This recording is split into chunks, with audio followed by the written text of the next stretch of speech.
देवी Bhagavatam Mahapuran doctor Kislay Pandey के साथ। इस भाग में देवी गीता और मां के परब्रह्म स्वरूप का वर्णन सुनने के बाद हिमालय राज ने मां से ये कहा कि मां, आपके जो उत्तम स्थल हैं या उत्तम व्रत हैं उनके बारे में भी हमें बताइए।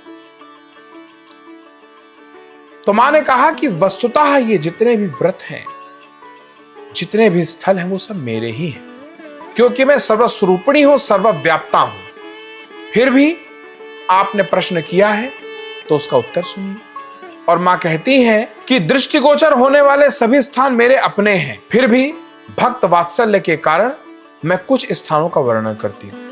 हे राजन, उसे ध्यान देकर सुनो। मां कहती है कि कोल्हापुर एक अत्यंत श्रेष्ठ स्थान है जहां लक्ष्मी सदा निवास करती हैं। मात्रपुर दूसरा परम स्थान है जहां भगवती रेणुका विराजमान है। तीसरा स्थान तुलजापुर है। इसी प्रकार सप्तशृंग भी एक स्थान है। हिंगुला, ज्वालामुखी, शाकंभरी, भ्रामरी, रक्तदंतिका और दुर्गा, इन देवियों के उत्तम स्थान इन्हीं के नामों से विख्यात है। भगवती विंध्यवासिनी का स्थान विंध्याचल सर्वोत्कृष्ट है। देवी अन्नपूर्णा का परम स्थान श्रेष्ठ कांचीपुर है। भगवती भीमा, विमला, श्री चंद्रकला, कौशिकी के महास्थान इन्हीं के नामों से प्रसिद्ध है। भगवती नीलांबा का परम स्थान श्री नील पर्वत के शिखर पर है और देवी जाम्बुंदेश्वरी का पवित्र स्थान श्रीनगर में है। भगवती गुह्यकाली का महान स्थान जो नेपाल में प्रतिष्ठित है और देवी मीनाक्षी का श्रेष्ठ स्थान जो चिदंबर में स्थित बताया गया है। भगवती सुंदरी का परम स्थान वेदारण्य में है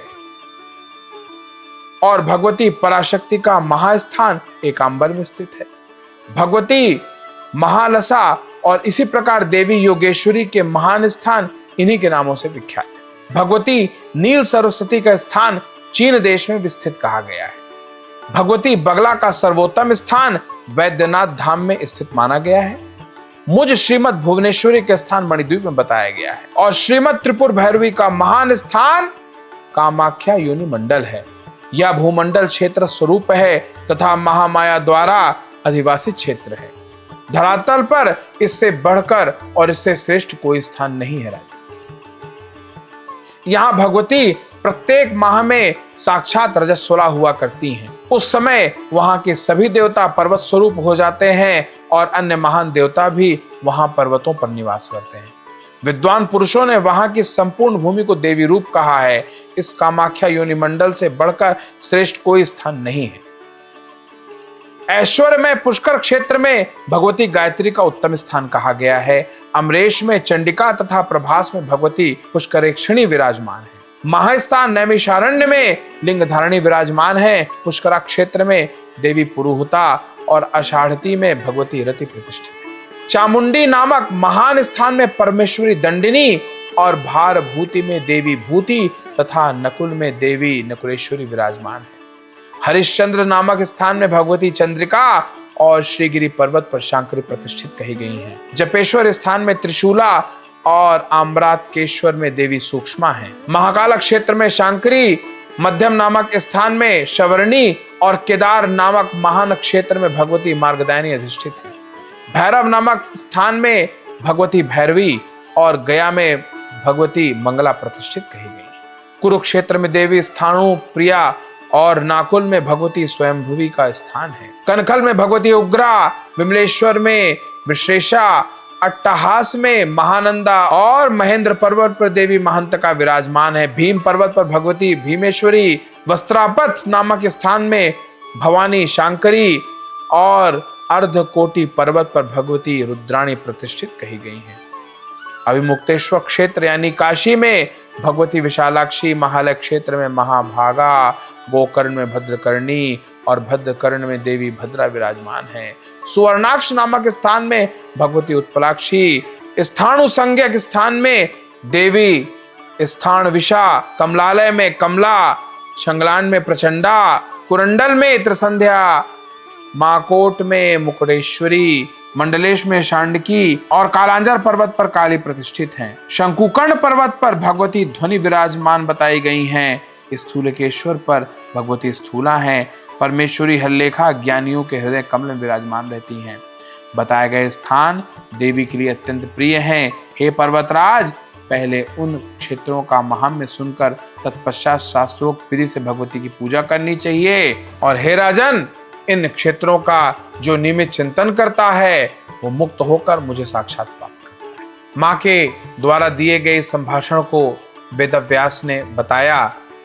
जो हमने प्रयास किया है कि आज के परिदृश्य में उन स्थानों का जितना भी आसान से आसान नाम हो वो हम आप तक पहुंचाएं, इसलिए उनका आज के संदर्भ में हमने नाम बताया। वेदव्यास आगे महाराज जन्मेजय को बताते हैं कि हे राजा जन्मेजय, देवी ने आगे पर्वतराज हिमालय को कहा कि व्रतों में जो तृतीया के व्रत हैं वे अनंत तृतीया, रस कल्याणिनी और आनंदकर नामों से प्रसिद्ध है। शुक्रवार, कृष्ण चतुर्दशी तथा भौमवार को देवी का व्रत किया जाता है। प्रदोष भी देवी व्रत ही है। उस दिन देवाधिदेव महादेव गौरी माँ को झूले पे बैठाकर उनके समक्ष संध्या के समय नृत्य करते हैं। सो हे राजन, और उस दिन व्रत करने से, माँ का ध्यान करने से, उनका पूजन करने से अभिष्ट वस्तुओं की प्राप्ति होती है। माँ आगे कहती हैं कि हे पर्वत, सोमवार का व्रत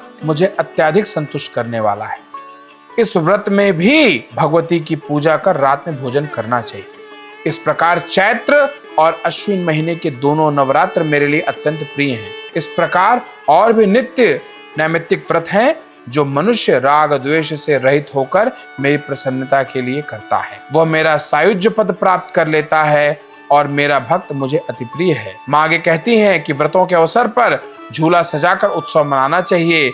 मेरा शयनोत्सव करना चाहिए, मेरा जागरणोत्सव करना चाहिए, मेरा रथोत्सव करना चाहिए और दमनोत्सव भी आयोजन करना चाहिए, जब जब मैंने शत्रुओं का, दैत्यों का दमन किया है। माँ आगे कहती हैं कि श्रावण मास के सभी व्रत मेरे लिए प्रीतिकर है। मेरे भक्तों को चाहिए कि वो इसी तरह से अन्य महोत्सव को भी सदा मनाएं।